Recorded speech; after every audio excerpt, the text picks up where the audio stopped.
Hello, hello, hello. Welcome to Royal Sussex Live.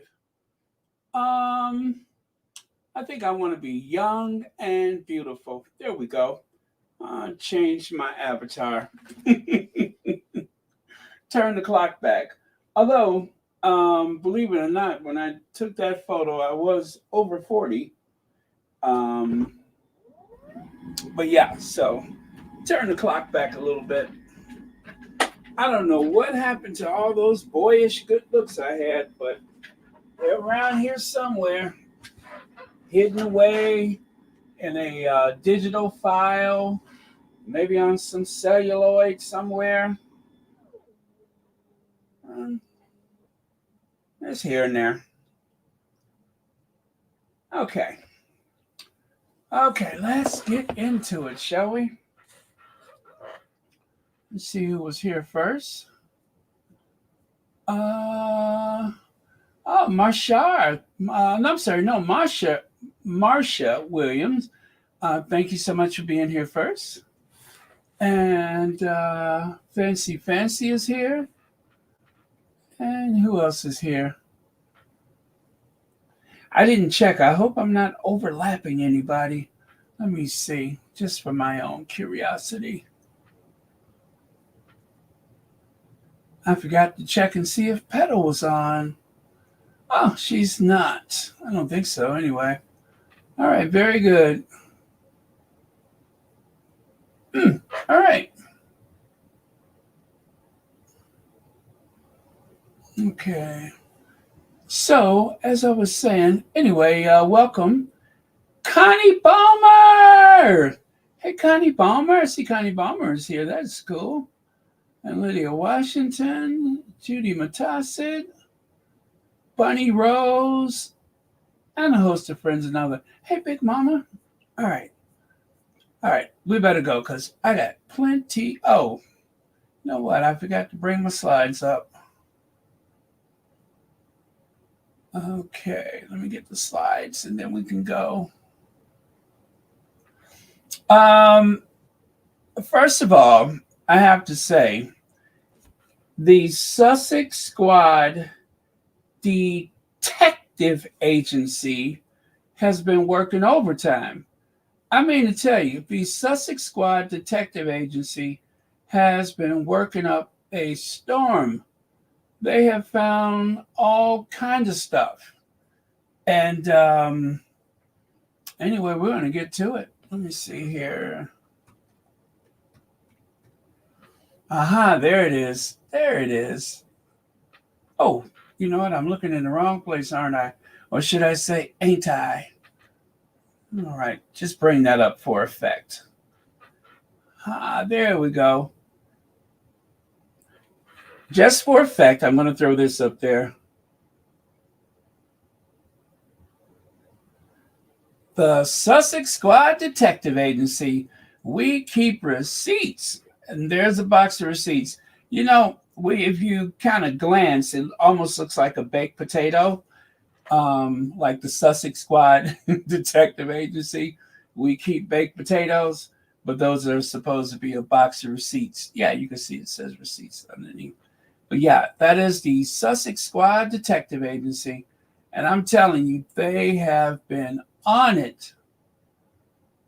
Oh, what does that do? Okay, that's solo layout.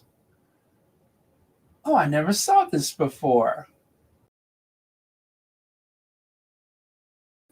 Oh, okay. I don't want to do that. That actually takes. Am I still here? Can you? Uh-oh.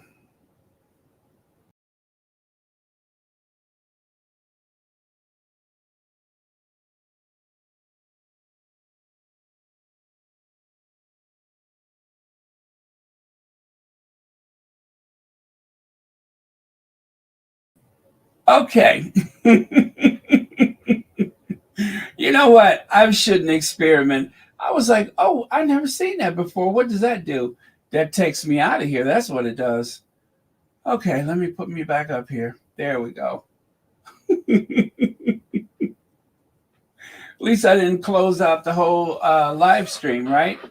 Look at little Lily. She's adorable. She is. I feel weird showing her photo. I rarely ever do, but I figured, I'm going to do it today just for effect. So that is little Lily Diana, LiliBet Diana. And told you I was going to use this thumbnail for today. So what does that say? It says Harry and Meghan, of course, LiliBet, what the Queen actually said, Dr. Shola's reaction, Prince Harry's military service recounted, and there's a few other things that I'm going to throw in there. Hey, Black Queen, Sharon Middleton, Joy Moore, Church Nelly, Gwendolyn Daniels, Lavika. Oh, I like that name. I'm sorry, no, Laviva. I'm sorry, Lavika. Lavika. Lavika. Okay, very cool. Lavika. All right, pretty. All right, so let's go. So right here, you can see the redheads. That red hair runs in the family. I don't know how much Diana was dyeing her hair, or did she just kind of turn blonde over time? But I suspect she was a ginger. There's actually a photo of the three sisters sitting on the sofa, and they're all gingers. And I do believe that Chuck Spencer, or Charles Spencer, the Earl Spencer, I suppose he was a redhead too. So that was just something that ran in the family. Which, I tell you what, if there's anything that is British, it is red hair.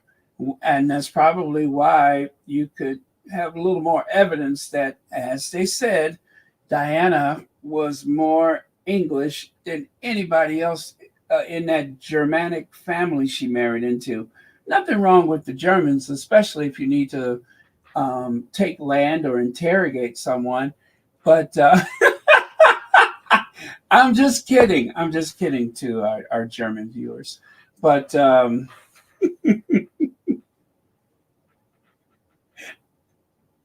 thigh-high boots, they got you. No, but seriously. As they used to say in those old war movies, we have ways of making you talk. Yeah? We have ways of making you talk. I've seen too many war movies, haven't I? I used to love those old World War II movies. But anyway, Germany is one of my favorite places to visit. You all know that. As I have been to Cologne, I've been to Munich a couple times, and Berlin, and gosh, where else did I go? Oh goodness, I can't think of the other city. I know I've been to another one. But anyway, fun place. All right, so let's get on with it.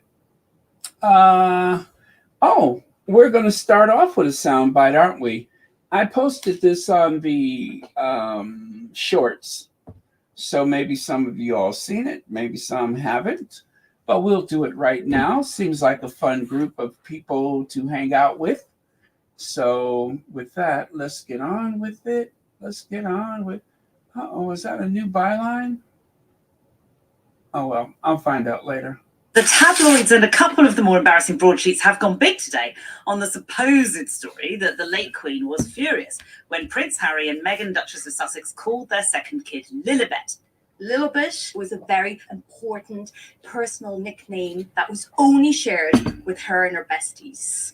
It was a real, if you got to call Elizabeth LiliBet, like you were in. The late Queen, R.I.P., was devastated. They said it was the most upset she's ever been. And I'll list when her husband died. More than when her husband More than died. when the Royal Yacht Britannia was decommissioned. Forget all about it. That's nothing. A toddler stole her name. Apparently, she said, I don't own the palaces or the paintings, only my name. And now they've taken that. That, I'm pretty sure, is a direct quote from What's Love Got to Do with It. When Tina just wanted her name. She just wanted her name. She is technically as well Elizabeth II, though. So I love that.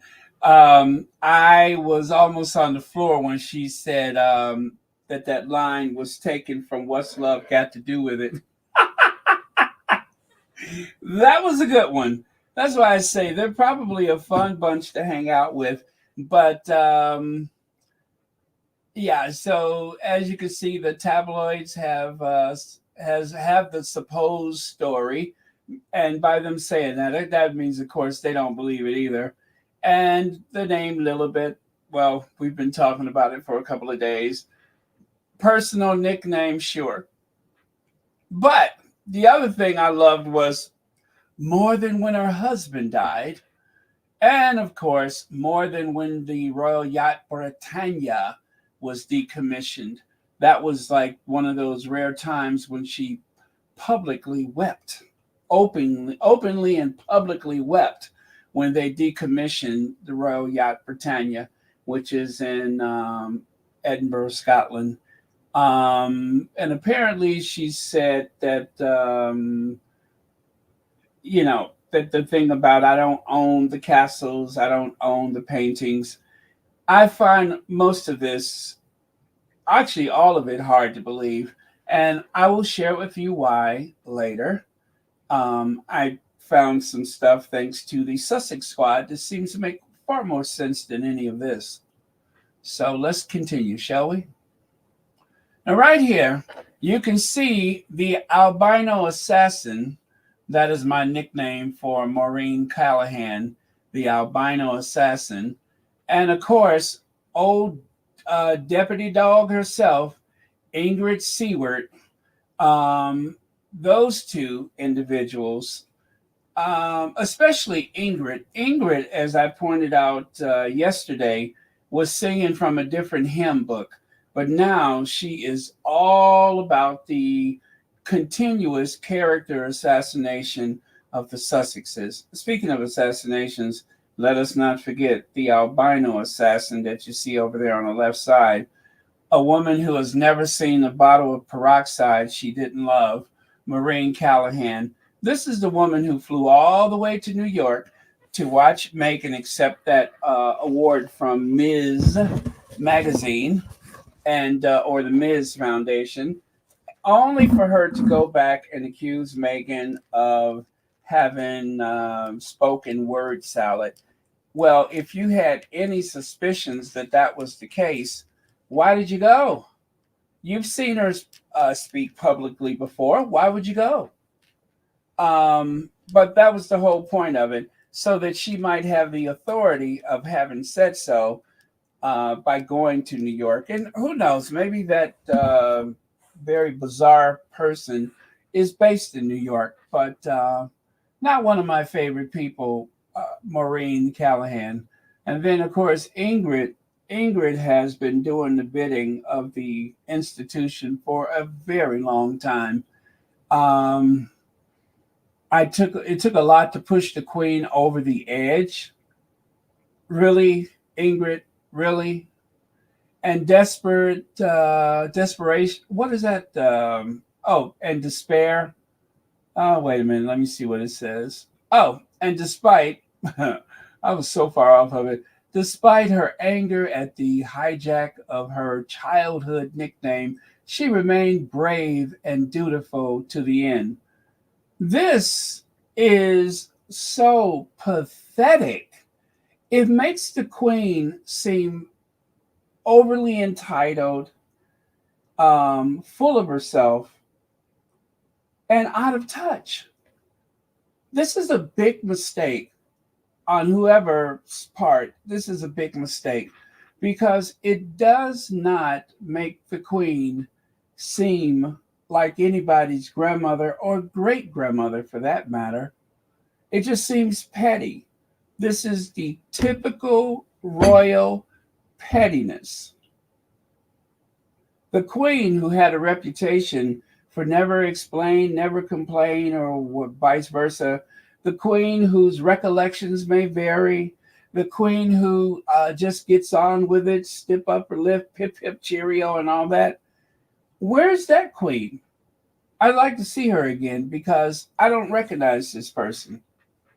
The very stoic to the end Queen, I just find this rather hard to believe, especially when it comes to her favorite grandchild, Harry. Her favorite. And it was no secret. No one ever disputed that. Even now, you don't hear anybody dispute it. And as for Maureen, we have one insufferable family member. The royals have Harry and Meghan. And when the gruesome twosome enraged the Queen, oh my God! You see how they this has been, oh gosh, I guess they were overdue for the what do you call it? They always try to find some way to make it seem like there's some type of elder abuse going on, as though the Sussexes were the ones who were sick with that global pandemic and went to go and visit the Queen. And then a couple of weeks later, she was gravely ill. You would think that they were the ones, or they were the ones who asked the Queen for 12 million pounds to pay for their tab at the Pizza Express. 12 million pounds to pay to someone you never met for something you didn't do, right? Only to turn around and say, well, I am still going to vigorously defend myself in court. Those are the people. Connie Balmer, thank you so much for the super sticker. And thank you so much for being here tonight on Royal Sussex and being a member of Royal Sussex. And Elaine Parker, thank you for the super sticker and for being here on Royal Sussex. And of course, as Elaine has a wrench next to her name, Elaine is also a moderator. So thank you for that as well. All right. And continuing. So I was going to do this later on, but let's start right here. When we got to St. George Chapel, amid the roar of dozens of bagpipes, I thought of all the big occasions I'd experienced under that roof. Grandpa's farewell, my wedding, even the ordinary times, simple Easter Sunday felt especially poignant. And the whole family alive and together, suddenly I was wiping my eyes. Why now? I wondered why. The following afternoon, Meg and I left for America. For days and days, we couldn't stop hugging the children, couldn't let them out of our sight, though I also couldn't stop picturing them with Granny. The final visit, Archie making deep, chivalrous bows, and his baby sister LiliBet cuddling, that is, the monarch's shins. Sweetest children, Granny said, sounding bemused. She'd expected them to be a bit more American, I think, meaning in her mind, more rambunctious. Now, while overjoyed to be home again, doing drop-offs again, and reading, etc., etc. But anyway, one of the squaddies thought it was very relevant to the moment, so they did a screenshot and posted that online. How thoughtful was that? Makes a lot of sense. Olivia Johnson, member for 4 months. Thank you so much. And hi to you too. Greatly appreciate it. All right. Kim Peaches says, I'm livid. I don't understand the reasoning behind this evil against a child of 2 years old. There is something in the works. Why do I think something in the Queen's Elizabeth II will is coming out? Oh, you mean in her? Oh, well, we won't know what's in the will because they're not going to share that with us. The royals, for some time now, they have been putting their wills inside of a safe for 90 years or whatever. So I don't think anybody within the sound of my voice will be able to ever know what was on that or in that will, unless the recipient shares it with us, and that is assuming that anybody would believe them. Otherwise, well, we'll never know. Just like that 30 million pounds that Philip had. First of all, how did Philip get 30 million pounds in his lifetime when he married into the royal family broke? But again, he had an estate valued at 30 million pounds. And of that 30 million pounds, I'd like to know where he got it from. How in the world? But I guess if you live in the lap of luxury and you've never, ever paid a light bill or even paid for petrol in your life, of course you should have plenty of money left on the other side. But yeah, so thank you for your comment. All right, moving on.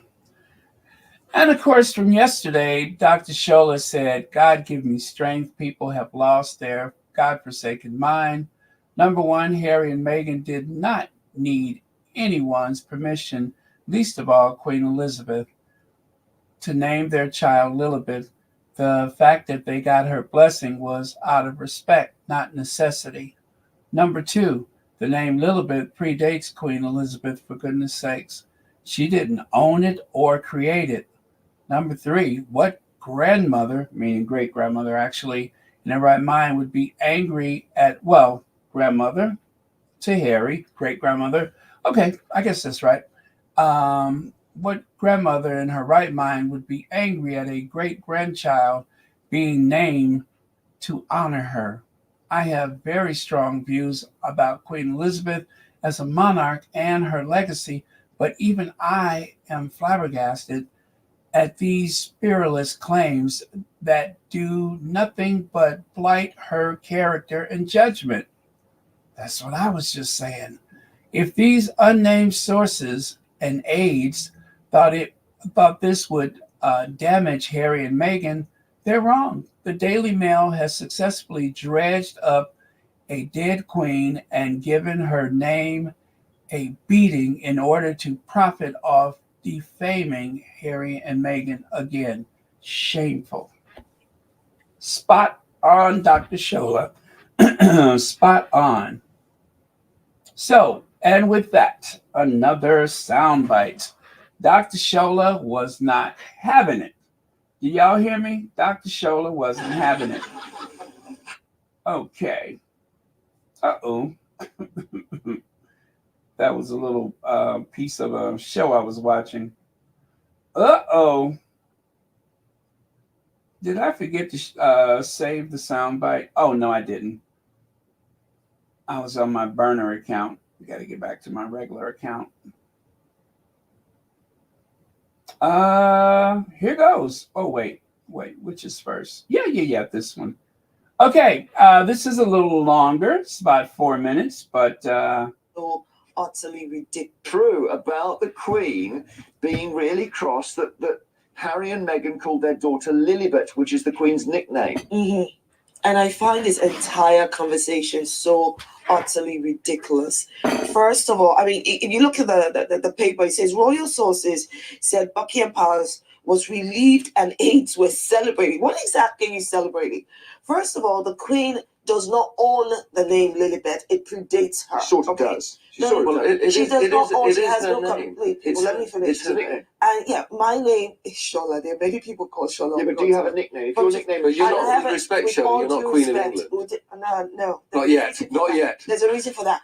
But the name LiliBet existed. The name LiliBet existed before Queen Elizabeth. All right. And it is not about seeking permission. It is all about the fact that they have a right to name their child what they want to. Can we just say they said they got her blessing. Before you come in, just to be clear what the story is, Shola, hang on, is that the Queen is alleged to have told her aides, the only thing I own is my name, and they've taken that. They make her sound petty and vindictive. No, Shola, the whole point is they've lied. They lied because they said that they got her permission. Fact, they didn't. So if they're going to lie about... if they're going to lie about something so significant, Who do you? Well, no, Well, they did say the they got biographer, permission. the No. So biographer. no, and this Well, why would you believe this biographer over look, Harry and Meghan one? I didn't. Why would you Shola, believe? you have to credit. Why would you Let believe Nick- this Shola, biographer? Shola, just hold on. Yeah. Nick, You complete a give sentence. credit to somebody who is independent, who is writing a biography. He says that the name was not given with permission. If he's right, and one will assume most people will accept he's right, where does that leave Harry and Okay, Meghan? and then Where is their credibility? No. Well, no, where is the credibility of this person? Because when Well, this story first of all broke out, and with all due respect, this child was born 2 years ago, there was side by side reports that said the Queen was happy. All right, and even if they did not it get was her a new permission, grandchild. let me finish. Great grandchild. great Even grandchild. if the Queen did not give permission, Mhm. and they informed her Mhm. that they're going to name their child, that is perfectly okay. She does not own a copyright over the name Let's say Shola. LiliBet. Let's say sometimes when you and I are getting on, I call you Shoal, right? Now that's You? well. Okay. Let's say I do, right? Whatever, and Yeah. then I say to all my friends, "Oh, we've had a new kid, and it's called Shoal," Yeah. and you'd say, "Well, that's weird. Why are you giving No, I your would kid not. my nickname?" No, I would not. And I'd say, "Oh, Shola's delighted," No, I would not. and you'd say, "No, I don't. That's Again, the only I thing do I've not got is own my." the name. This is a ridiculous conversation. If I had a child called Shoal, The fact that first of all, don't bastardize my name. Just call the child Shola. But the but point Shola's is, the more common the name. fact that the Buckingham Palace is in any way supporting this ridiculous Because story. it takes away the Queen. It is ridiculous. She's Yeah. dead. It is. Well, Isn't this- hang on. Isn't The this issue story? here is, Doesn't wait a care. minute, guys. The Buckingham Palace are not attacking the book, which suggests that They're actually attacking it might Harry be and true, Meghan. right? No. They're attacking Harry and Meghan in order to cover up God knows what story that's going to come out about Andrew or Charles or William. This Okay. is ridiculous. All right. No, they are stories. Those are stories, but this isn't also a story. It's not a credible or even Okay, newsworthy You're not going to story. agree. All right, but I always thought. Passed So on. do you think? She doesn't Do own you the think name she gave LiliBet. permission or not? I don't care if she did or No, not. but I'm asking you. Do you think she did or not? I think Do you think the maybe guy's she gave, lying? I don't think they are. And they have no reason to lie. Oh, They money, say they got her money, blessing, money and which fame. is not necessarily Money the and same as fame. corruption. What money for over a name? I don't know anyone. I don't know anybody else called LiliBet. Again, the name LiliBet predates her. It's existed It before was she a was nickname born. given to her by her grandfather George V. So, and he did not own the name either. He didn't create all right, the name. but it's like the name Shoal. It only exists because it's okay. And you can name whoever you want, Show, because that is not Shola. So, Right, okay, all right. It's Okay, so I love when Dr. Shola says, I don't care if she gave permission or not. She does not own the right to the name. The name predates her. And also, I have to say, Dr. Shola looks absolutely amazing, beautiful. But aside from that, nobody owns that name. Now, there is a fine tradition of getting the permission of the sovereign for naming any child that close in the line of succession. And I have no reason to believe that that is not exactly what happened this time, is that they asked for the Queen's not just a blessing, but consent. The Queen usually gives consent for naming anybody that close to the throne. If Harry had to get consent for marriage, doesn't it stand to reason that he would have asked consent about naming the child? Even if they were in America, Harry has not forfeited his birthright in any way whatsoever. Harry has not forfeited his birthright. And so going along, especially where his grandmother was concerned, going along with that tradition seems like it would be paramount to Harry's decision-making to seek the Queen's blessing and consent. Right there. There's LiliBet, number 7 in the line of succession. Number 7. So, why would Harry not seek consent from the Queen, as everyone else has within that. What do they go through, the top 8 or the top 10? It just doesn't make sense. None of this makes sense. Yalibi, thank you so much for the super sticker, and thank you so much for being here tonight. And as Dr. Shola said, this is the cover for whatever news is coming out about Andrew, or who else did she name? William. Bet they sorry they asked her to come on today. But like Dr. Shola said, this is merely a smokescreen. This is the cover for something else. What? We don't know. But it seems as though they want us to look at a shiny object someplace else while they, what's that word I used to say? I'm still not sure what it means. Obfuscate. While they obfuscate. And so right here, this is what Dr. Shola tweeted. Dr. Shola tweeted, what kind of great-grandmother is infuriated that her great-granddaughter is named after her? If true, the Queen sounds petty and vindictive to be infuriated that Harry and Meghan named their daughter LiliBet. She doesn't own the copyright on the name. Buckingham Palace aides celebrating this nonsense is ridiculous. So that was what Dr. Shola tweeted. By the way, the one with the red jacket there, that's one of my favorite photos of Shola. Look at how beautiful her skin is, right? You know, growing up with acne, I'm always conscious of who has beautiful skin. Beautiful skin. Okay. What was I saying? Oh, yeah. So let me continue here. Now, won't this bake your noodle?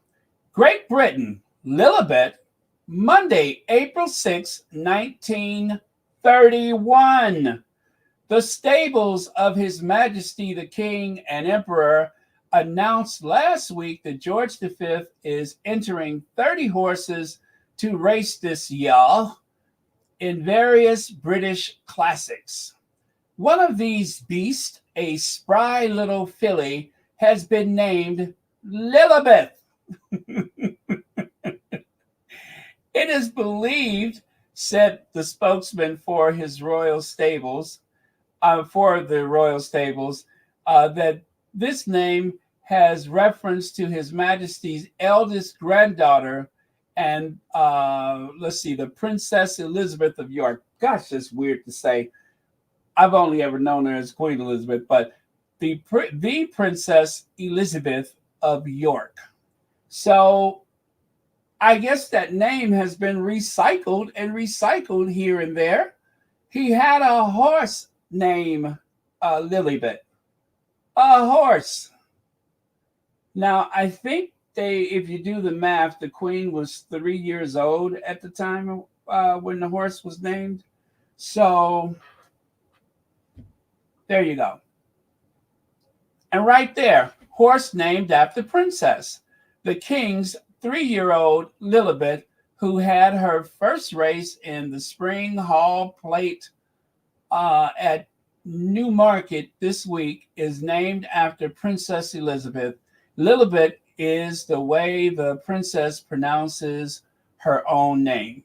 Yeah, they said she had trouble saying Elizabeth, so she just said LiliBet. No, it's Elizabeth. LiliBet. It's Elizabeth. LiliBet. Okay, LiliBet. So that is where that name comes from. And again, notice it says Monday, April 6, 1931. 1931. So, so much for the name being unique. So much for the name being so special that very few people knew that that was the Queen's nickname. Very few people ever used it. And fewer still even knew that that was her nickname. Outside of the family, nobody called her LiliBet. it seems to me like the greater public of the Empire of Great Britain, everybody at some point or another probably referred to her as LiliBet, Princess LiliBet. I mean, come on. They made it seem like it was so secret and so covert that very few people knew of LiliBet. And we find out that it was common knowledge. Common knowledge. They make it seem like that was something that went into a book or was mentioned in passing. And no, everybody knew about it. I mean, come on. This is Time Magazine, an American magazine. And people in the United States that read Time Magazine knows where the name LiliBet comes from and who was using it. So much so that the king named one of his horses LiliBet. I got to say that real country. Horse. One of his horses. Just like over at the Strand household, they named one of their horses Camilla. I mean, that's what people do. You might name a horse after a human. You might name a human after a horse.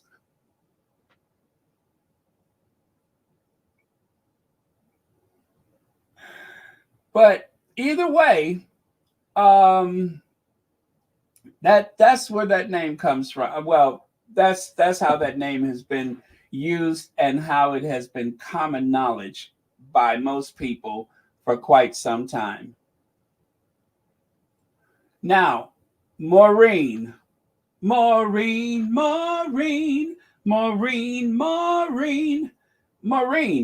alter ego of what's his name?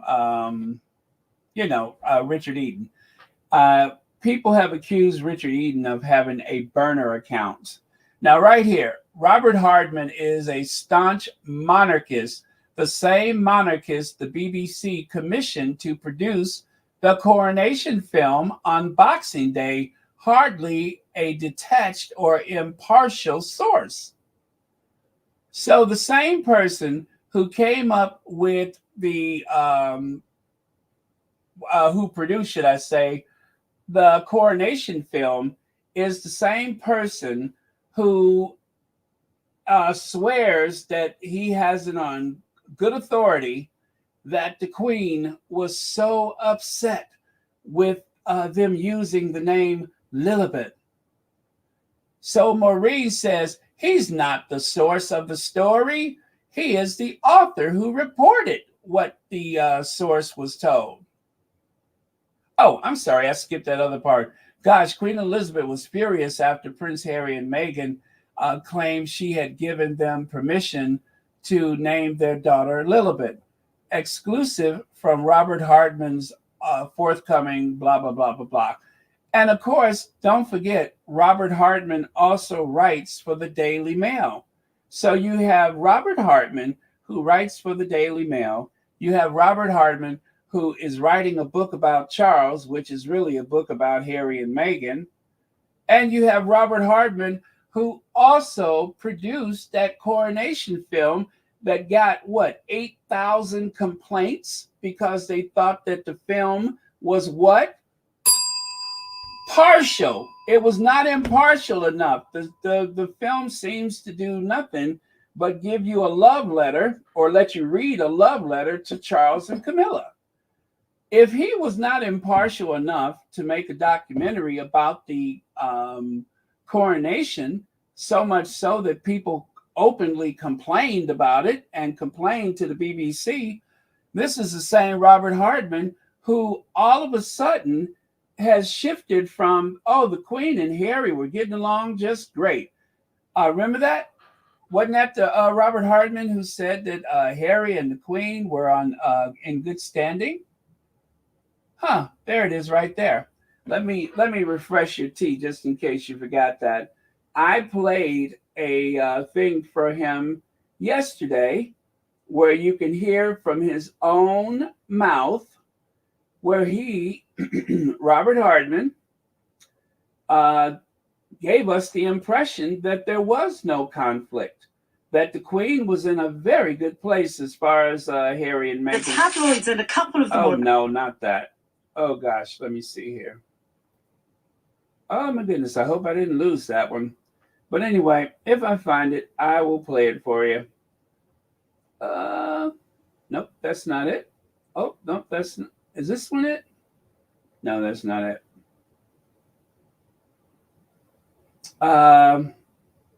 Anyway, I don't think I have it here.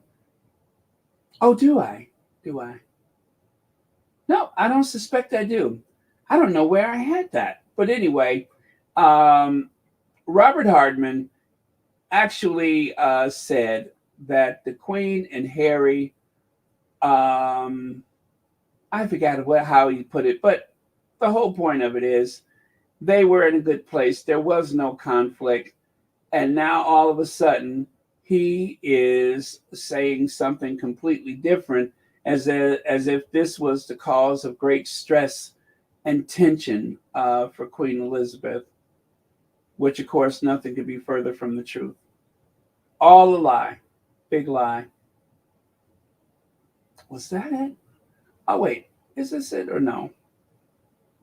Fudge. I wish I could find it. But you know what? I had it saved, and I think it was probably... Yes, it was probably... Oh, here it is. Prince Harry and Meghan. Well, I think the relationship with Harry is still very strong.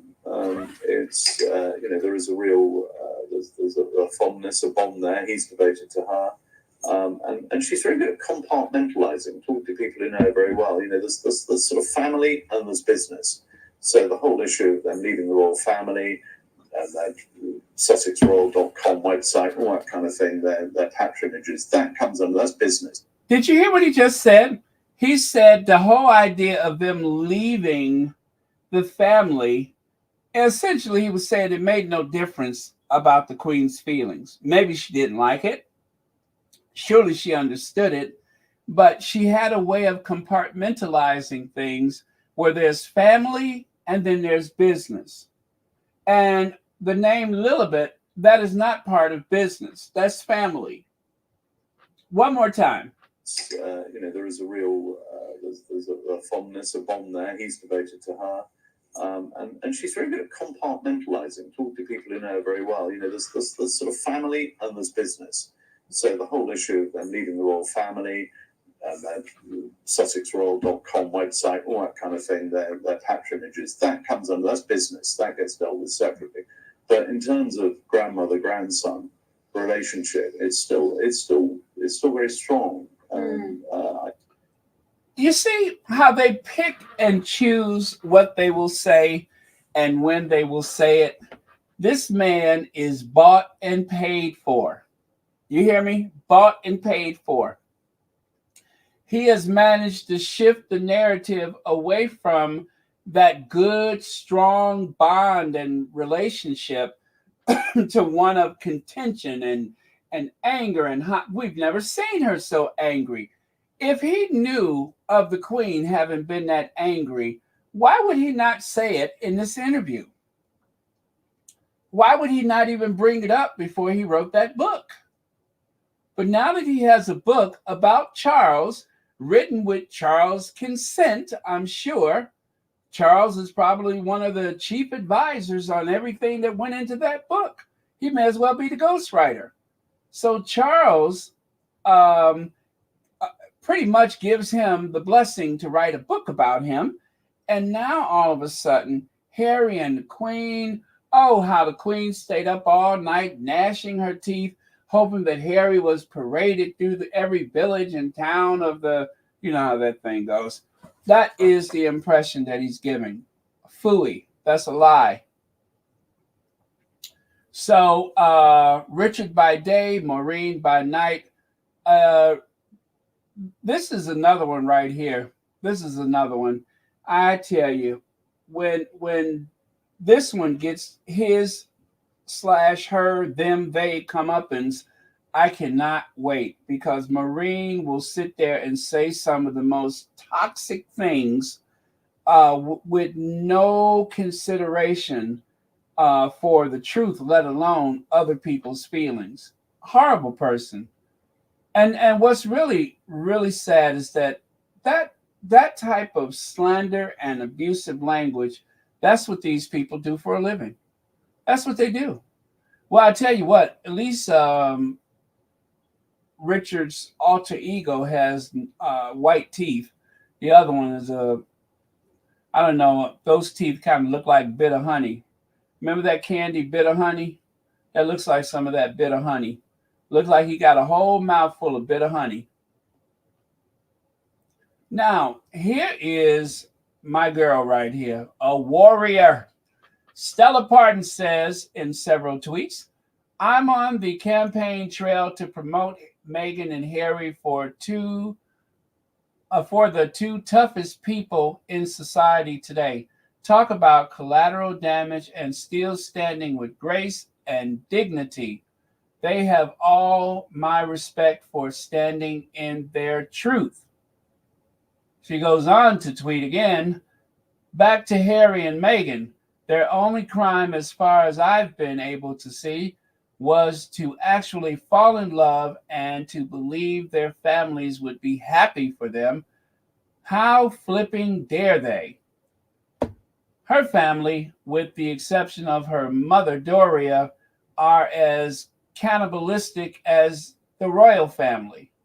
And then she goes on to say, could it simply be because Meghan has a lovely, relaxed countenance and doesn't have her face all pinched up like she's trying to prevent a fart from escaping, like so many of the royal family?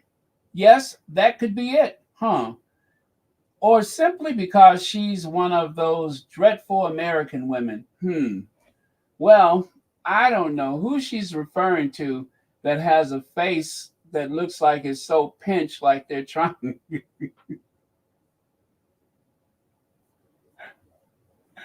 Who might she be referring to? Oh, yeah. Actually, that kind of looks like one of the, like some of the vapors escaped, right? Or who else could she be referring to?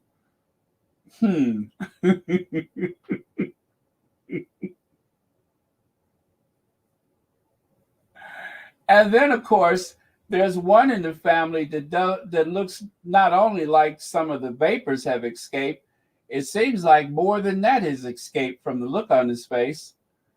And oh yeah, this is somebody right here trying to hold it in until they can get out of the room. And of course, there's that. Yeah, she's right. She's right. Spot on. She is so right. They do have their faces all pinched up like they're trying to hold a fart in. But and at least one of them, it's not so much gas as it is dust. I could just, it's not even like you would hold your nose. It'd be like, because all the dust and particles from the Jurassic age. Anyway, that just got weird. Let me move on.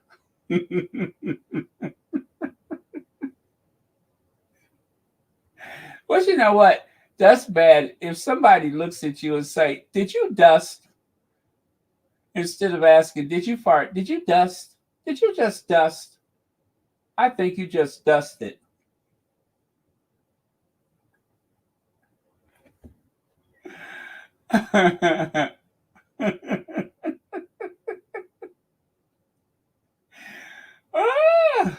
Okay. I am being so silly now. Let me move on. That was fun. Anyway, thank you, Stella Parton. You said it. You said, literally, she said what she said, right? So let's give her a cheer.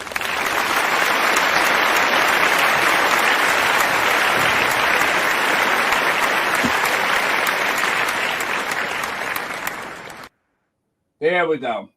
And Stella's had her own run-in with the British tabloid media, and since then she has been very outspoken. She did an interview one day, and nothing in the interview resembled what the conversation was about. So she's had her own run-in with the British tabloid media. Let's see. Arrington W says Baron Charles is the worst father on the planet.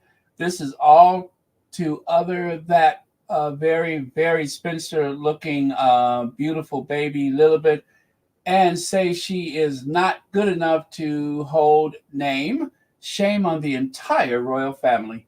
Yeah, they have been trying to other the Sussex children from day one. Thank you for your comment.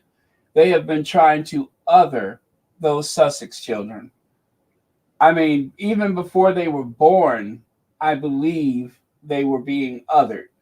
And I believe that's the reason why someone maliciously and repeatedly asked about the baby's skin color, was to other them, to make sure that Harry felt insecure or hurt or small or whatever the intention was. Harry, being excited and happy and in love, seemed to go against the plans that they had for him. They wanted him to be single and available and to do a lot of the work. I mean, you guys, I have referred to Will and Kate as two of the laziest people that have ever drawn a breath. And throw into that mix Camilla, who is equally as lazy or more so. But let me tell you, I have seen the Will and Kate, the Waleses. I have been seeing them work more in the past year than since they were married. And I mean, in a span of time of a year, they have done more in the past year than they ever have throughout their marriage, which says a lot because they're lazy and they don't care. They really don't care. They want to be applauded and celebrated, but they don't want to roll up their sleeves and do the work. Everything is meticulously planned for them. And when they plan things, they're planned so that they do not actually have to do anything extra. They don't strain, they don't think. They just show up. That's it. That's it. I mean, that's a good deal for anybody. I think if you can just do the least, you don't have to plan or do. Let me see. Where is she at? Where is she? You know we need her. You know we need her. Because I just don't get it. I just don't get it. I don't get any of it. What do you mean? You don't get what? I don't get why we're so obsessed with these humans that are exactly the same. Like, it could be us four sitting there. I just don't get it. But are you talking about what you mean as royals or as like Kim Kardashian? Because for me, they're becoming celebrities. The Queen. Well, yeah, to me, that's all they are. The Queen is their celebrity. For me, I love the Queen. Brilliant. I love the Queen. No, for duty, responsibility. She's always worked really hard, But hasn't I would she? work hard if the whole country paid for me to have like 12 houses and work really hard. But they don't pay for all of the houses. But just a few. Ain't nobody got time for that. Ain't nobody got time for that. Ain't nobody got time for that. Nobody. Nobody got time for that. Right? Ain't nobody got time for that. Ain't nobody got time. Ain't nobody got time for that. Ain't nobody got time for that. They don't. Ain't nobody got time for it. So anyway, I just don't get it. I don't get any of it. Why we're so obsessed with these humans that are just like the rest of us. But I'd work hard too if you give me 12 houses and pay me. Well, they work really hard. Do they?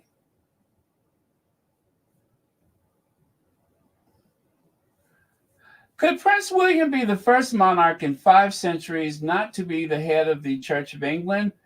Future king isn't a regular churchgoer and is not instinctively comfortable in a faith environment.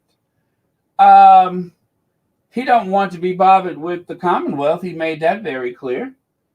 And as far as being the head of the church, it doesn't matter whether or not he goes to church.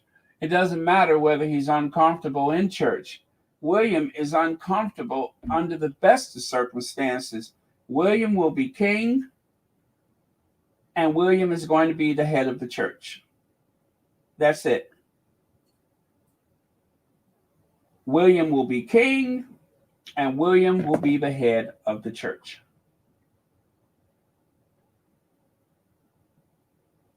And that's it. That's it. There's no other way around it. So essentially, who cares?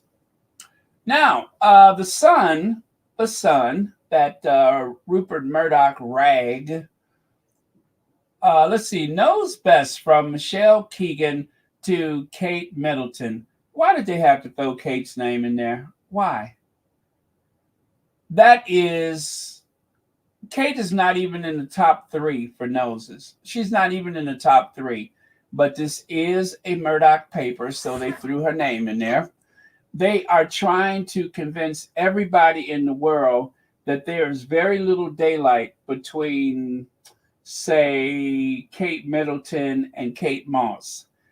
Kate Middleton and J-Lo. There's very little daylight. Kate is one of the rare beauties of this planet. They're trying to make her the most famous woman in the world. They want to make her the most photographed, the most highly sought after woman in the world. In other words, they're trying to make her into Diana. They keep pulling that Diana stuff. They want her to be the beloved Diana. Nobody's going for it. Anyway, who has the best nose in the world according to the golden ratio? A princess. Oh, see, they're putting that first. A princess, a singer, and multiple actresses made the list too. So, not 2 princesses, a princess. Well, guess who's tied for number 3? Meghan and Scarlett Johansson.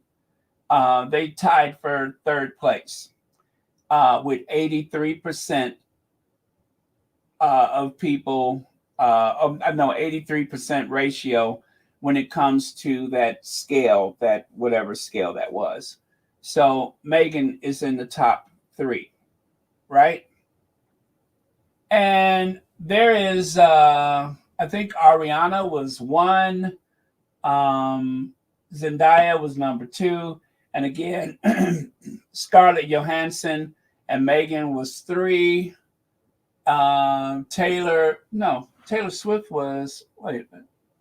Anyway, oh gosh, I can't see that. Well, never mind that. So Meghan had the 83 along with Scarlett Johansson. Okay? Nobody has a 100. Not even Ariana Grande. But all the way down in 8th place, and mind you, I swapped the photo.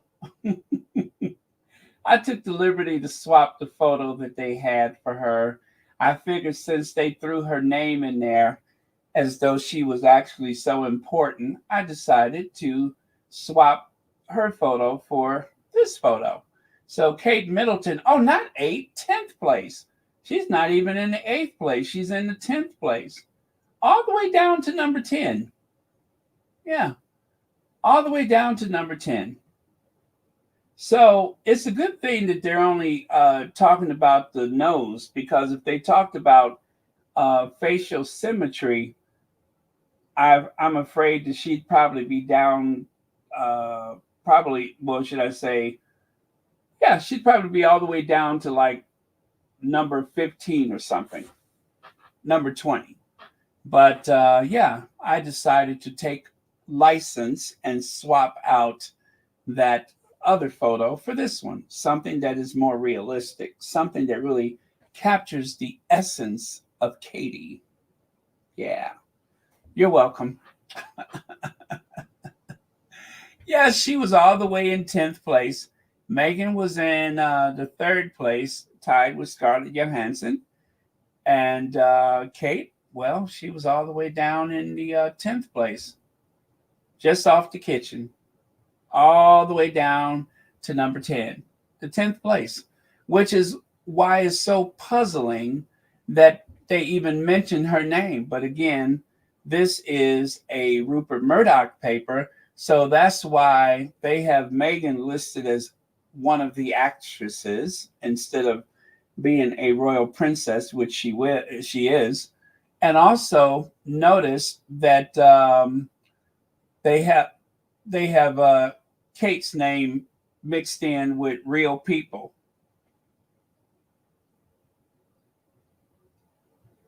So there you have it. Now, I don't know what's in this magazine because I couldn't find it.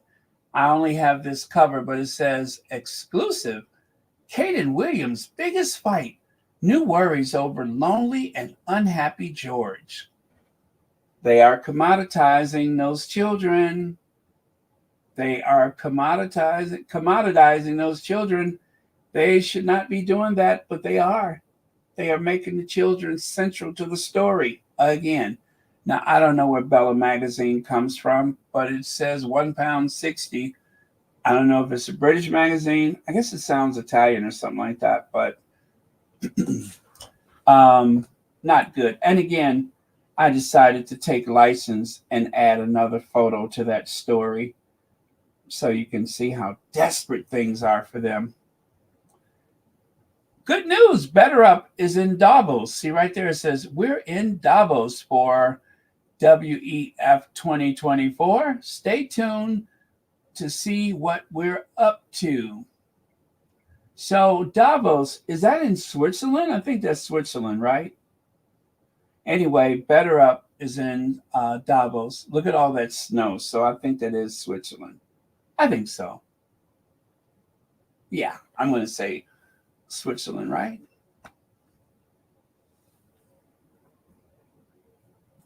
Now, royal baby names through the ages from Albert to Zara.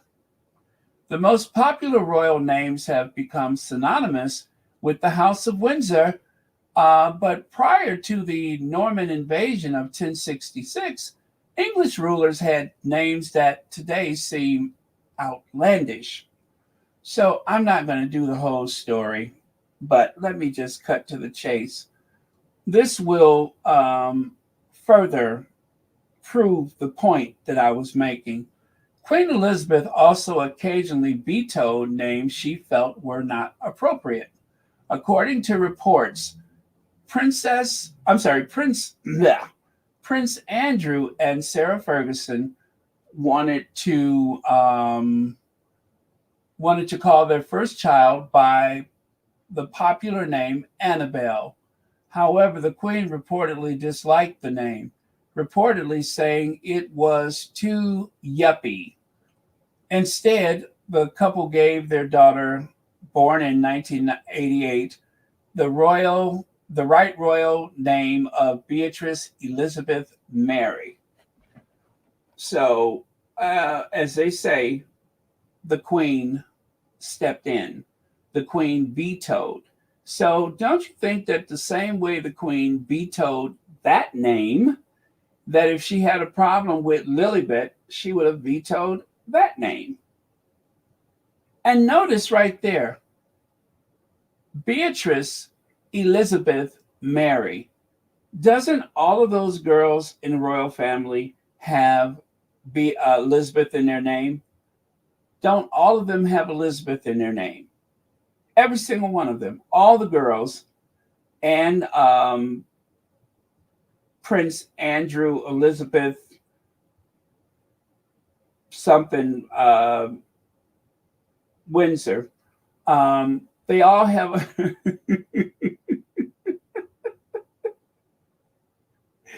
I'm just kidding. There's no Elizabeth in Edward's name. Yeah, Edward, Elizabeth. Did I say Andrew? I meant to say Edward Elizabeth. Look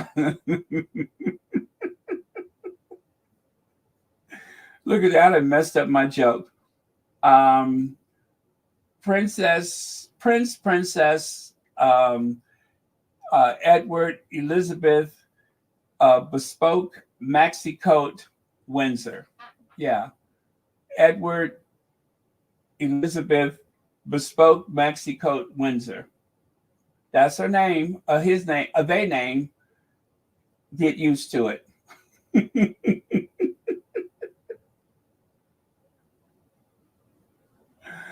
Okay. that was very tacky of me. Got a cash app from TS. Yeah. I mean, I probably could say that name, but since I usually don't, but I won't. But thank you, TS, for the cash app, and thank you for watching Royal Sussex.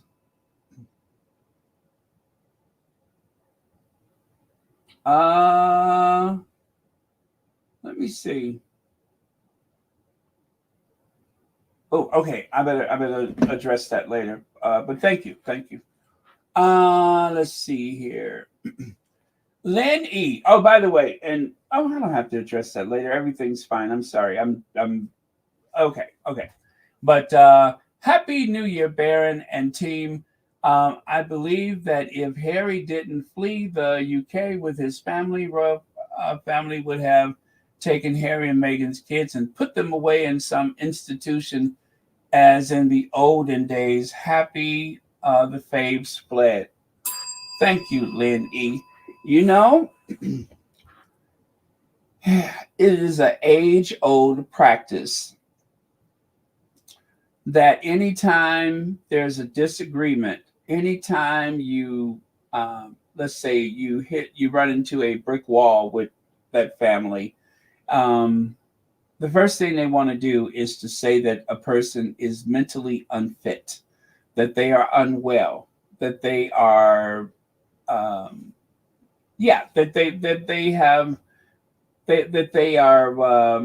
guess they're mentally unfit, unstable. I'm worried for so and so. That is what they usually do.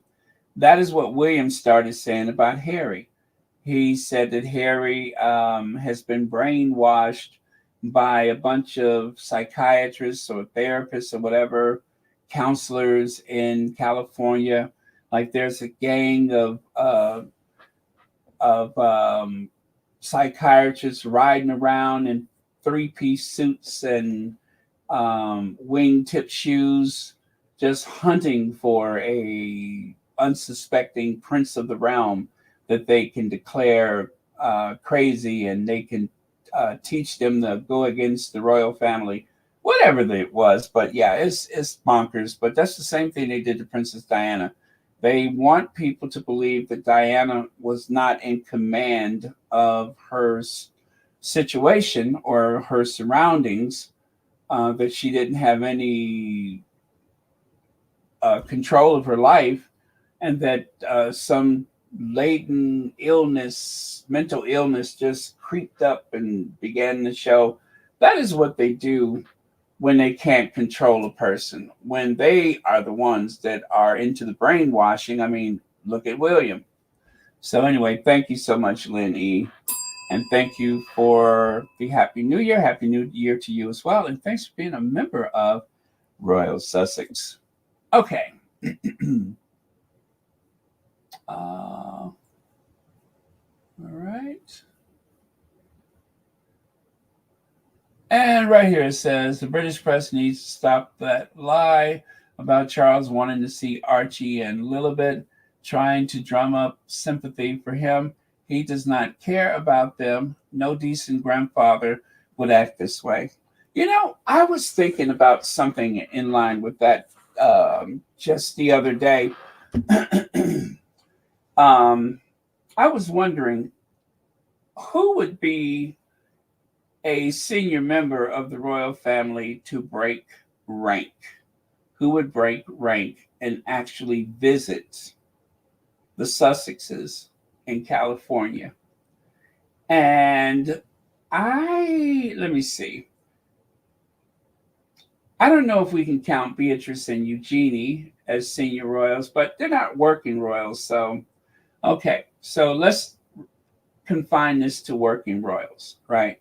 So out of the working royals, who do you all think would break ranks and go to Montecito, where there are no leaks? Who do you think would visit them in Montecito? Anybody? I have my thoughts. I could think of at least one person who would probably do it, but not likely to. If it means going out of their way, they're not going to do it. I would be surprised, though. Just the same, I would be surprised.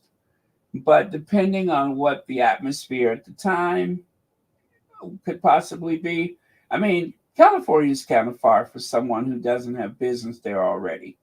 So, and there's no reason, the person I'm thinking of, there's no reason to believe that they are in constant contact.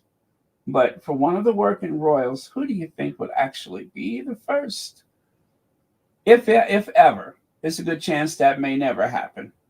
Let me see. Prayers to Prince Harry, that is, and his family, to never, ever return to that institution.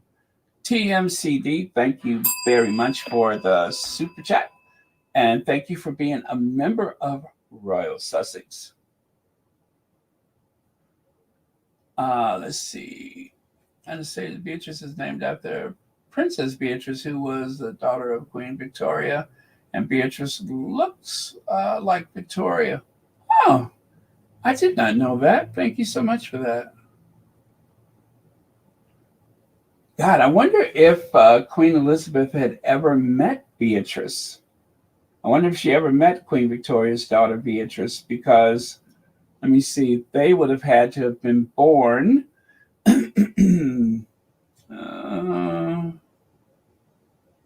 And what year did Albert die? And well, anyway, Victoria died in 1901. So, and the Queen was born in what? I doubt if the Queen would have any memory of Princess Beatrice. But I don't know how old she lived, so that would be interesting to find out. I'm going to look into that later. But yes, so anyway, thank you very much for that comment. Now, hope I didn't miss anything. No, I think I'm good.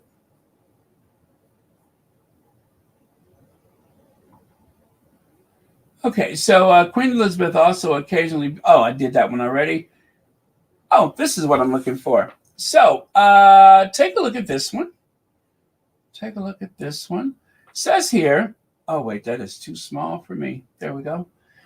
Prince Harry and Meghan Markle chose unique names for their children, considering how far up the line of succession.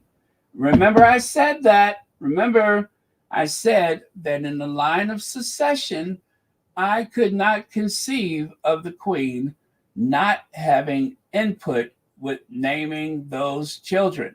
See what I mean? Take a look at that. There's the line of succession. And LiliBet is safely ensconced in that line of succession. If you're wondering who's after her, is Mr. Peepers, the Duke of York. But LiliBet is number 7. Duke of York is number 8. All right. So let me get back over to where I was. Okay. And oh, yeah. So there it is. Considering how far up the line of succession they are, the couple's eldest, Prince Archie Harrison, was born in 2019. According to Finding Freedom, they chose the name Archie, traditionally a nickname for Archibald, because it was a name that was powerful even without a title in front of it. Archie, meaning strength and bravery fit the bill, right? And also, let me see here. But their first name for their daughter is what would cause a worldwide controversy in 2021. The Duchess of Sussex gave birth to LiliBet Diana. The couple, who had already left their jobs as working royals and moved to California, named their daughter LiliBet in honor of Queen Elizabeth II. LiliBet was the Queen's private family nickname, coined by herself as a toddler because she had trouble pronouncing her full name. Excuse me. Their choice was bewildering to some family members who found it rather presumptuous.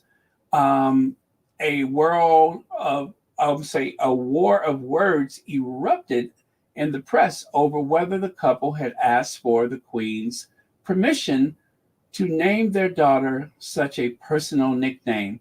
But whether her private feelings, whatever her private feelings, the Queen allegedly noted, "I hear they're calling her Lily, which is very pretty and seems just right."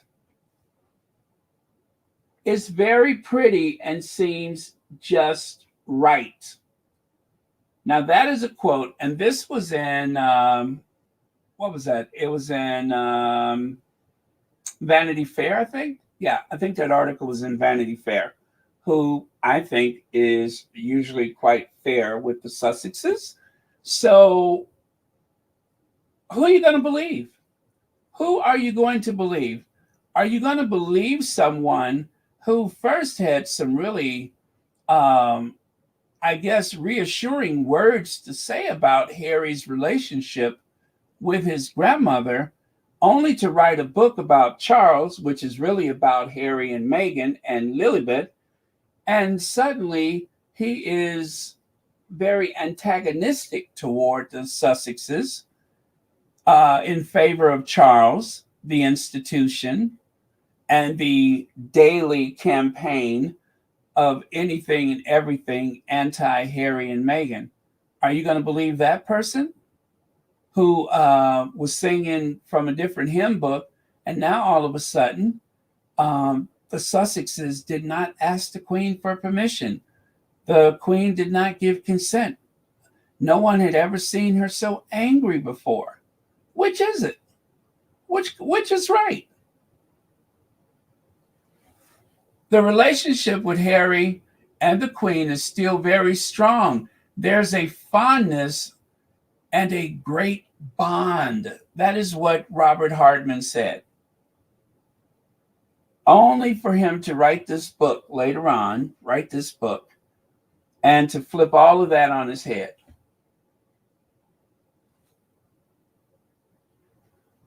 It's not right. There is something very foul about that. Vargas, thank you so much for the super sticker. And thank you for being here tonight watching Royal Sussex. Or good morning to you. I'm not sure which applies, but thank you for being here. Okay.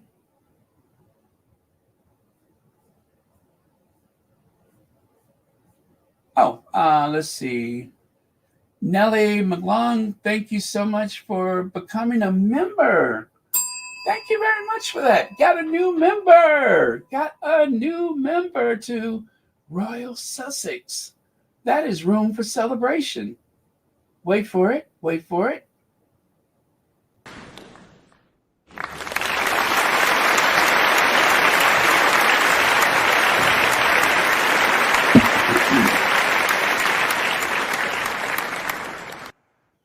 Very cool. Thank you very much. And all right, let me get back over here before I start using the wrong slides. So right here, the grandchildren of Queen Elizabeth seem to be embracing popular, non-traditional names for their offspring. The children's first names including Sienna, August, Mia, Isla, Savannah, and Lucas. The Queen appears to have approved of all of them. The Queen appears to have approved of all of them. But they're not Sussex children, so no need to be combative about it. No need to misrepresent because it's not the Sussex children. But the Queen appears to have approved of all of them all of them. So, though the choices were sometimes confusing to her in her later years, according to Elizabeth, An Intimate Portrait, she was pleased when Zara and Mike Tyndall told her they were naming their second child, Lena Elizabeth. Again, there's a repeat of that name, Elizabeth. However, she was perplexed when the Tyndalls told her it was pronounced Lena? Okay, Lena, not Lena, but Lena, short for Eleanor. What's wrong with Eleanor? Asked the Queen. Eleanor is a lovely name. Her initials would have been her initials would have been E.T., said Zara. And the Queen said, I'm afraid you've lost me there. So, okay, I get that. They didn't want the girl to have the initials E.T., extraterrestrial. So, and the Queen was like, what's E.T.? What? You lost me there. So, that's kind of cute, but you've lost me there. I'm afraid you lost me there. B. Martin says, if the Sussex would have named Lily Letitia, the house would have came down for sure. Lily Letitia. Lily Letitia. And then, of course, Lottie. You know, over time, they started calling her Lottie. Go tell Lottie I said to wash her hands. We're about to eat dinner. Lottie. Thank you, B. Martin.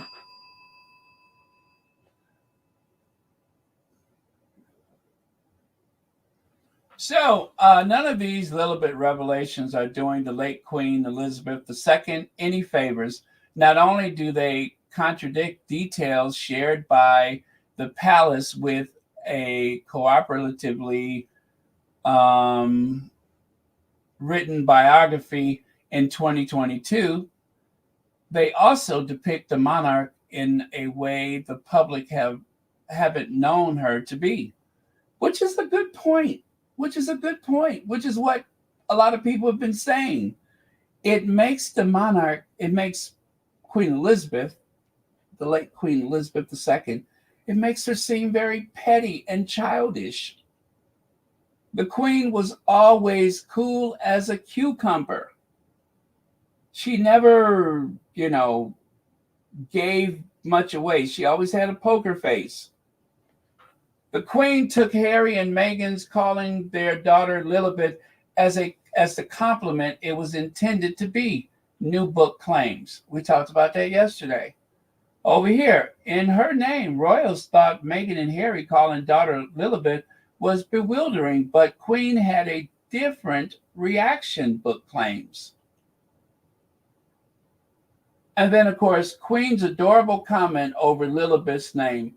Unlike the rest of the royal family, the Queen was said to have seen the Duke and Duchess of Sussex naming their daughter after her nickname used by Philip as a compliment, according to a new biography.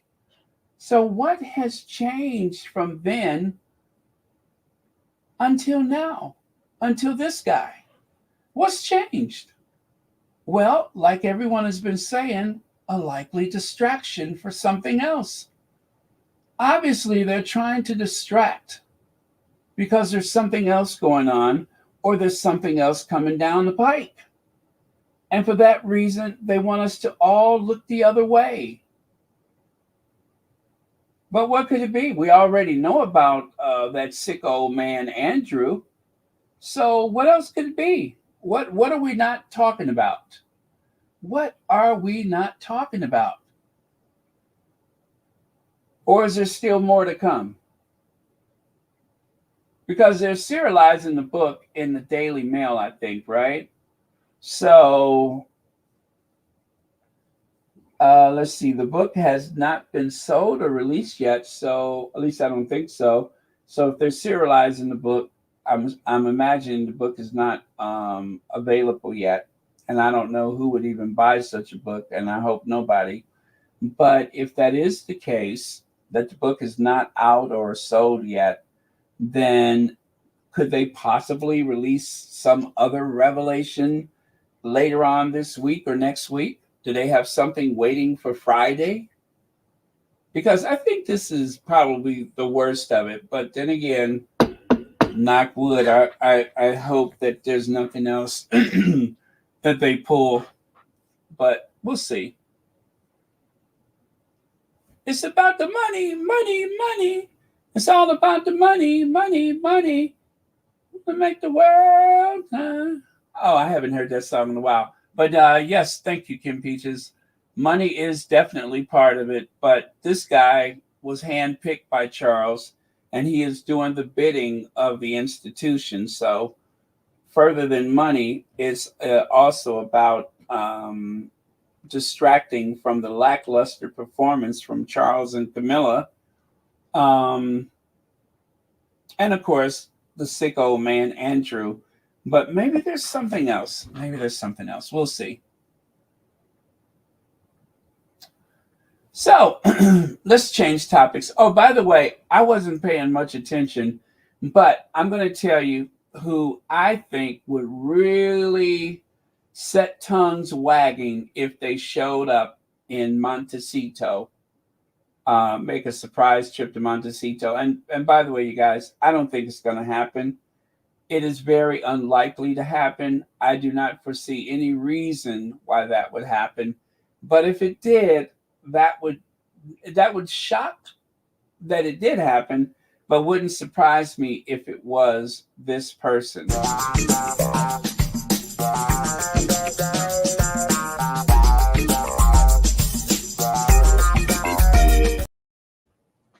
So Anne has her own mind, but she's also a company girl. So she's not going to stray too far.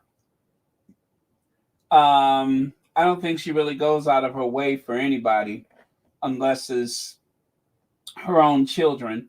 So it would make sense if she was the first of the senior member working royals to do that. I don't know if okay, I know for sure that Ford Fiesta would not go and probably wouldn't be welcome. I think that Edwina would probably be welcomed and could possibly do something like that, but they don't have much business in California. And also, let's just say it, Anne is not likely to stray too far from the program because if nothing else, she is still a royalist. She is still a monarchist. She's a member of that family. So if she happened to go, it would likely be if there was business in the area that might tip the balance. But otherwise, there's a good chance that it would never happen. So, yeah, I think it's a good chance that it would never happen. So, oh, you think the picture on the left is much better? There you go. Save the public purse, £8 million. So someone has found a way to save the public money. Instead of printing and distributing those vivid HD quality photos of Charles III with all of his royal medals and such, why not just take a paper bag and have the kids just draw a picture of Charles on a paper bag and put that up on the wall? So it makes sense. They even managed to get his ears right.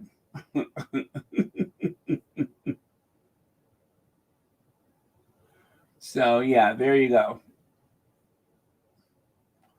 And then there's the image of Charles right there. As you can see, tax, NHS, what is that? EWU. And the RMT Royal something, I don't know. Energy bills, homelessness, something else I can't make out. But yeah, so that's another way that you can hang a portrait of Charles in public spaces. You could remind people some of the stuff that you could do with that 350 million pounds a year that it costs to keep that family and enshrined in their several homes. Candace Holmes posted that picture, by the way. She said, "What planet are the Tories living on? People are suffering, but all they care about is kissing royal behinds. We need real change. Hashtag abolish the monarchy. Hashtag Tories out. Hashtags general election now." Okay, she said what she said. Now, got another soundbite from Dr. Shola. Oh, we might get out of here in like less than 2 hours. What number slide is this? 31. I think we can do it. I think we can do it.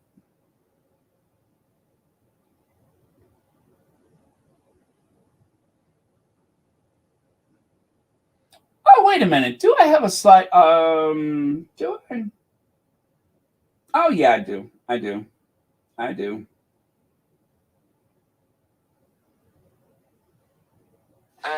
here we go.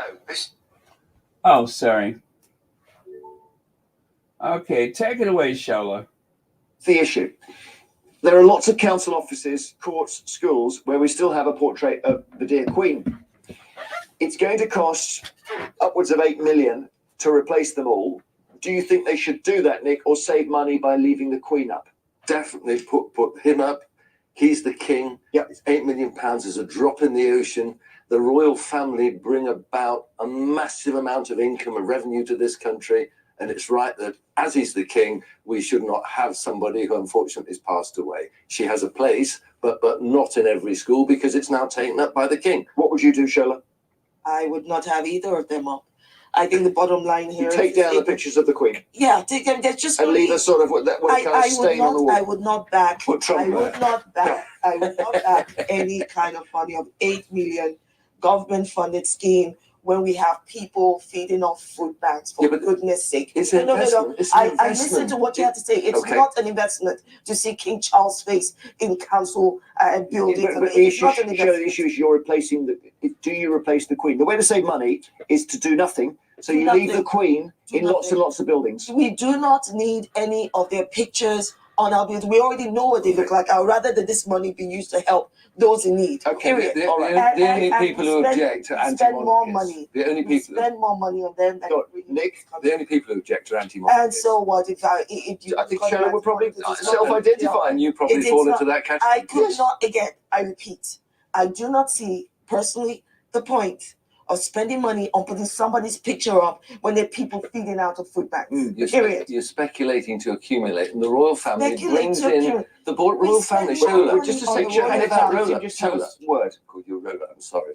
Did you call me Roland? By accident. Okay, roll. Honest. Shola, rolling. Okay, no, what I'm saying is the royal family bring in billions in terms of income to this country, and this is just a small piece of that jigsaw. We would earn their money with or without them. People will still visit all of those palaces. People will still come to this country to enjoy our culture with or without the royal family. Let's not get into that. Look at 8 million. Putting up Charles' face in buildings is a waste of money. Look how many people watch the royal wedding and then compare that to the Danish wedding. Danish? Danish. Yeah, Danish. Yeah, they've had a change of king over there. Yeah, I saw. I did. Thank you, Dr. Shola. And thank you, Lorna Williams, for the super chat. King Chucky has a poll coming out the top of his Thank you very much, Lorna Williams. Let me take a look back at that. Is it This one or the one on the right? A pole coming out of the top of his head. All right. Well, thank you very much. And thank you for the super chat. And and what did I say at the bottom? Utter waste of money, spending $8 million. Oh, yeah, that was what she tweeted. So this right here, you guys won't believe that this article about Harry's valor was in the Daily Mail, but it was. And they even have a video that went with it. Exclusive, under fire with Harry the hero. American officer who fought the Taliban with Prince tells Daily Mail TV, this was 5 years ago, how he was cool as a cucumber as missiles rained down and refused to use his royal title.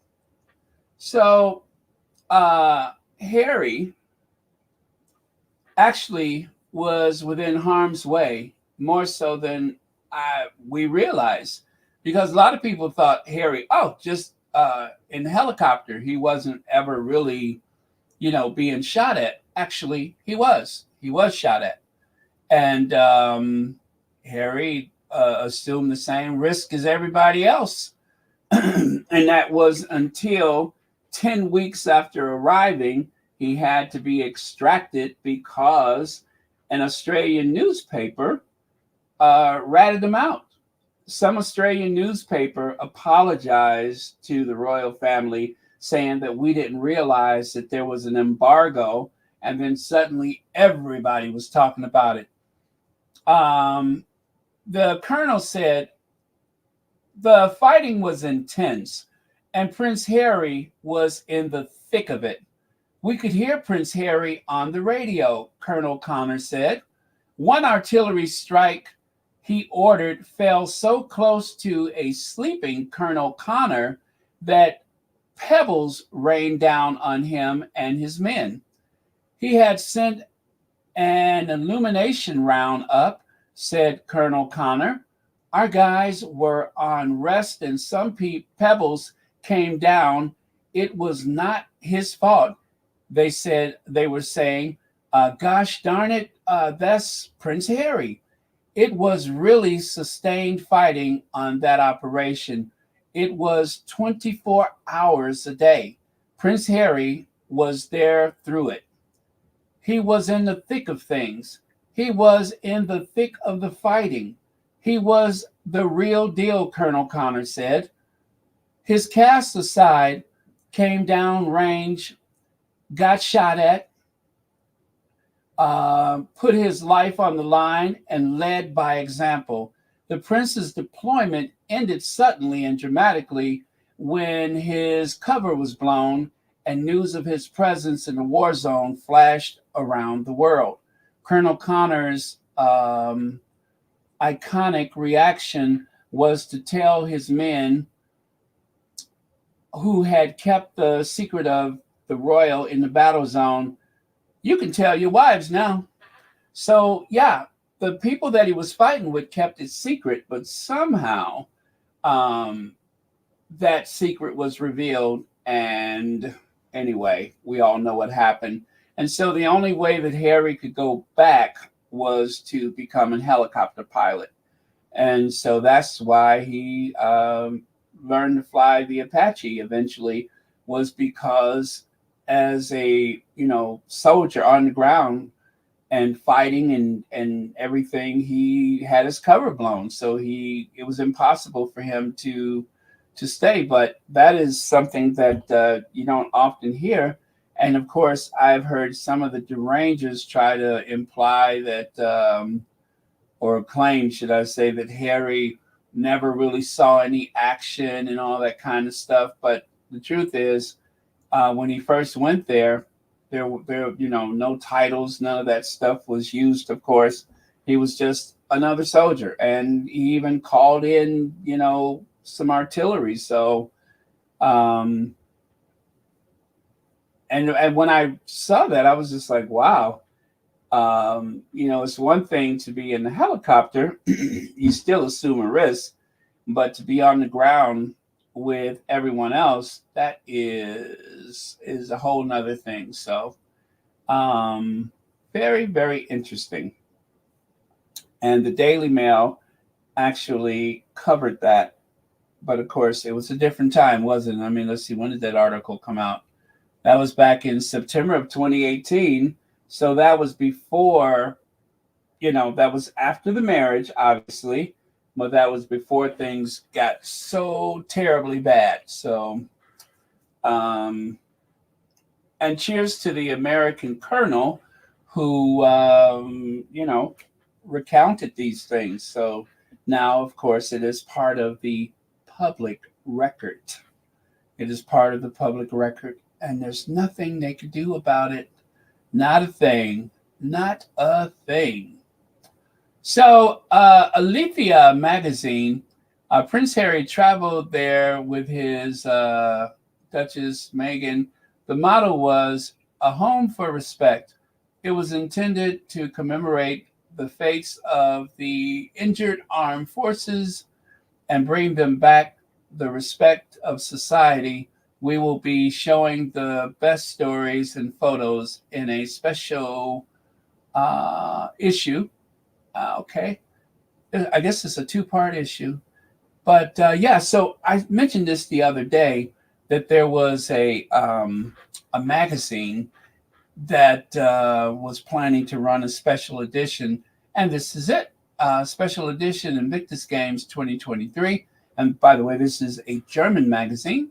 Meanwhile, in the town hall, the Prince Coot, which of course I learned the other day means the prince is coming. Da Prince Coot. The prince is coming. Team from all over the world arrived in Dusseldorf in September. Patron Prince Harry traveled from London for the start of the games on Saturday, 9 September. And then another tweet said, insight into our Invictus Game 2023 in Dusseldorf special edition. The mascot, Buddy, we all remember Buddy, was not a brown bear as some newspapers portrayed him, but a German Haverock dog. So it wasn't a bear, it was a dog. Buddy was a dog? Did I know that? I think I knew that. Yeah, I knew that Buddy was a dog. They are often used as therapy and healing dogs, photocopy, whatever. So, and then lastly, insight into our Invictus Games in Dusseldorf special edition. The mascot Buddy was not, same thing. How did I do that twice? Oh, well, I thought it was three of them.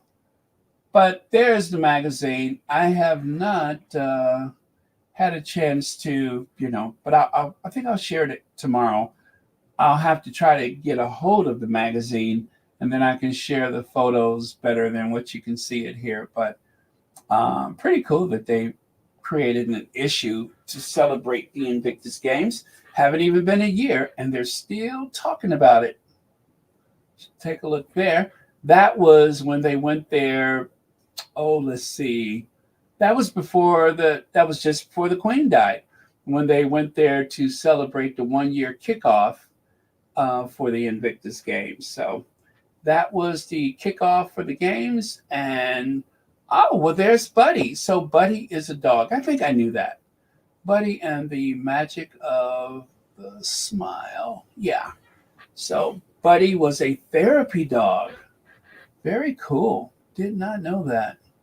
All right, so I hear there's a birthday, right? Lydia says, Carolita Simon, happy birthday. And of course, if there's a birthday, there's got to be a birthday dance. So let's do that, shall we? A dance for Carolita's birthday. Hello, Ivy here.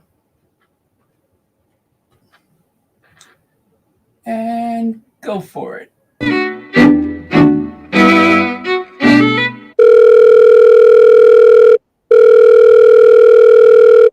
Hello, Ivy here.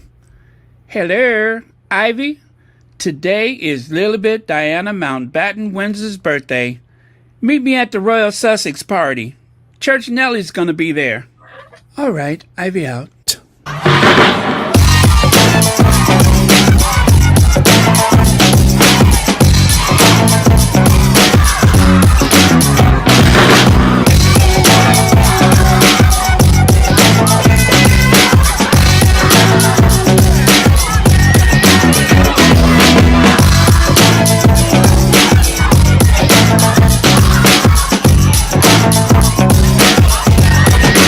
You know what? I have not come down from my high yet. As you know, I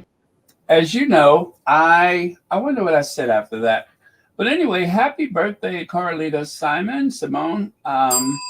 Many happy returns of the day. And thank you for spending part of your birthday with us. So here's our last thought for today. Keep calm and mock derangers. It does wonders for your mental health. Keep calm and mock derangers. So if any of this stuff gets you down, like the fact that they are going to war with a 2-year-old child again, 2-year-old baby at that, then of course you are entitled to mock them, as I have often done. It's one of the ways that I keep myself sharp. It's one of the ways that I deal with all of this nonsense, is that I openly and freely make fun of those people. And of course, there's a firm understanding that there's no hate at Royal Sussex. None of the stuff that we say or do is about hate. It's just a coping mechanism. It's also a lot of information. We have to drop those truth bombs because otherwise Harry and Meghan would be subject to a bunch of lies and slander, and that's just not allowed.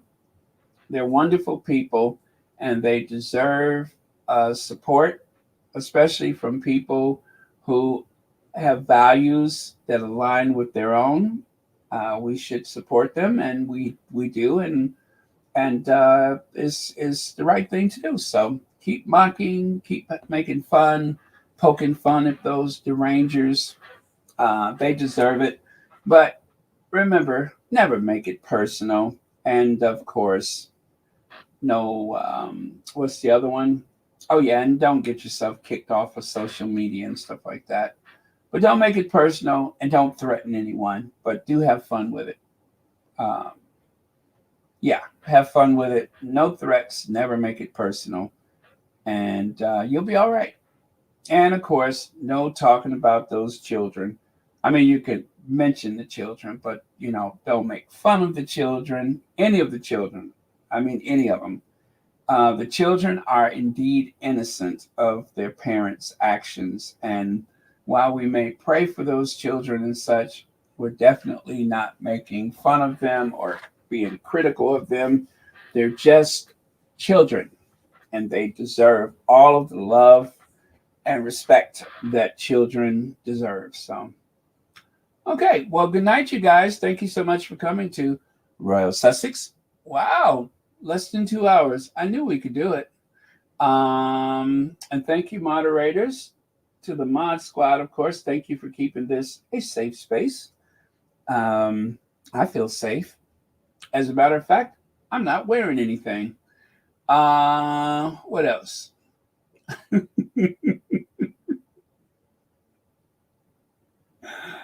I guess that's it. Let me see. Yes, Terry H. Good night. Good night. Yeah, I think we're good. We are so good.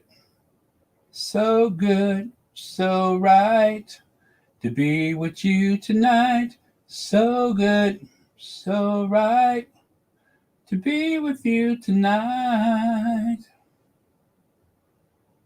That's one of my favorite songs. You make me feel so good, the way we laughed and prayed. Okay. All right, so there are our queens. And when you see the queens, you know what I mean. It means good night. It means good night.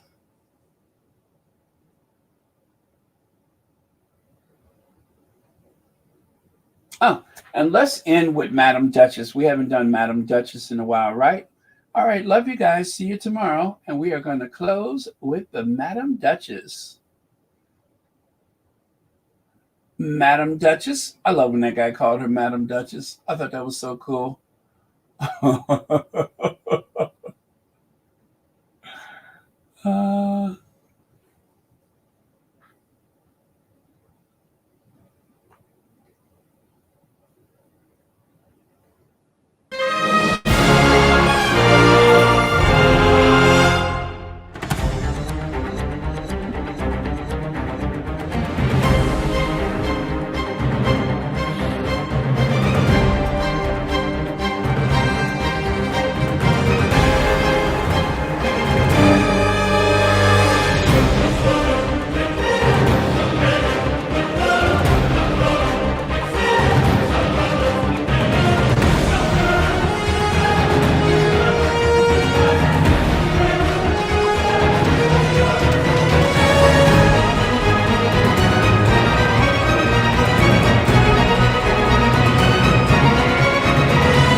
Nobody got time for that.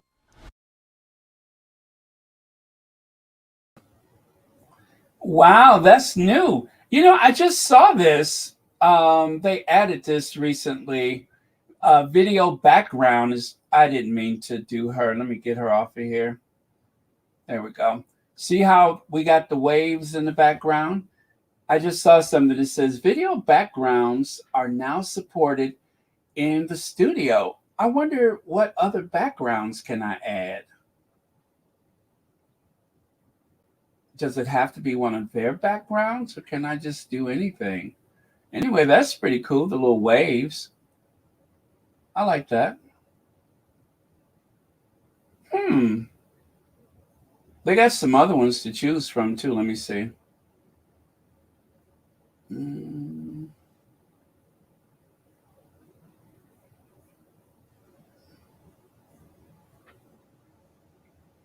Yeah, I'm afraid that the selections are not so groovy, but let me take this away so you can see it.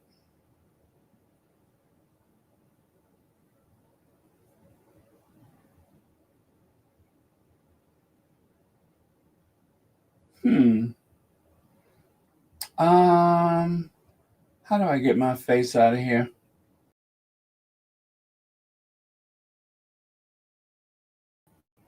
Well, that's nothing to write home about, but I guess, but I wonder if I can add my own background. So this one is called Wave, Blue Wave, Bubble Dark. Let me see if I can add a file.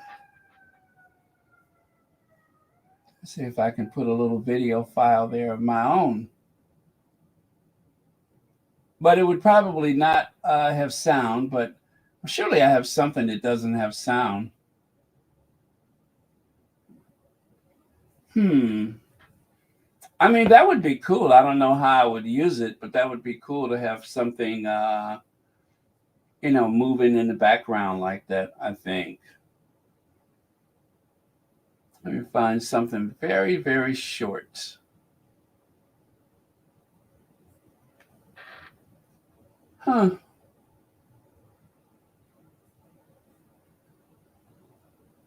Little short video I could add back there. I don't know. Oh, no, not that one.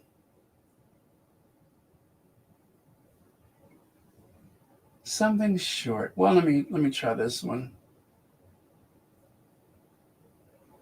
It says, whoops, the file is a bit too large. The size limit video something 200 millibytes.